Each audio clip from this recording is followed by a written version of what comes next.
Hello guys සාදරයෙන් පිළිගන්නවා මගේ YouTube channel එකට. අද අපි කතා කරන්න යන්නේ කොහොමද ඔයාලගේ PC එකට Play Store app එක download කරගන්න කියලා. අපිට මේ Play Store එක download කරගන්න නම් අපිට මේකට ඕනේ third party app එකක්. අපි ඉස්සෙල්ලාම ඒක download කරගෙන ඉමු. ඉස්සෙල්ලාම යන්න ඔයාලගේ Chrome browser එකට. ඊට පස්සේ මේ මෙතන search bar එකේ ඔයාලා search කරගන්න ඕනේ LD Player download කියන එක. ඊට පස්සේ මේ මෙතන මෙන්න මේ වගේ ඉන්ටර්ෆේස් එකක් එනවා. ඔයාලා මේ මෙතන ඉස්සෙල්ලම තියෙන ලින්ක් එක උඩ ක්ලික් කරපුවාම මේ මෙතන එනවා ඩවුන්ලෝඩ් කියන බටන් එක. ඔයාලගේ PC එකට ඩවුන්ලෝඩ් කරගෙන ඔයාලා ඒක ඉන්ස්ටෝල් කරගන්න ඕනේ. ඊට පස්සේ මේ මෙතන එනවා LD Play දැන් ඉන්ස්ටෝල් වුණාම මේ මෙතන එනවා LD Play කියලා. ආන් ඒක උඩ ක්ලික් කරගන්න. ඊට පස්සේ මෙන්න මේ වගේ ඉන්ටර්ෆේස් එකකට ඔයාලා එනවා. මේ මෙතන ඉස්සෙල්ලම තියෙනවා system app කියන එක. මේ මෙතන මේ තියෙන Play Store එක.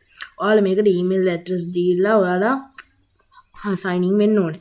ඊට පස්සේ ඔයාලට පුළුවන් මේකෙන් apps download කරන්න PC එකට. ඊට පස්සේ games download කරන්න. ඒ කියන්නේ phone එකේ තියෙන game මේ PC එකට download කරන්න පුළුවන්. මෙතනින් අපේ වීඩියෝ එක ඉවරයි. ඔයාලට මේ වගේ වීඩියෝ බලන්න මගේ channel එකත් එක්ක දිගටම එකතු වෙලා ඉන්න. මගේ channel එක subscribe කරන්න, යාළුවන්ටත් දැනගන්න, share කරලා මගේ channel එකත් එක්ක එකතු වෙලා දිගටම ඉන්න.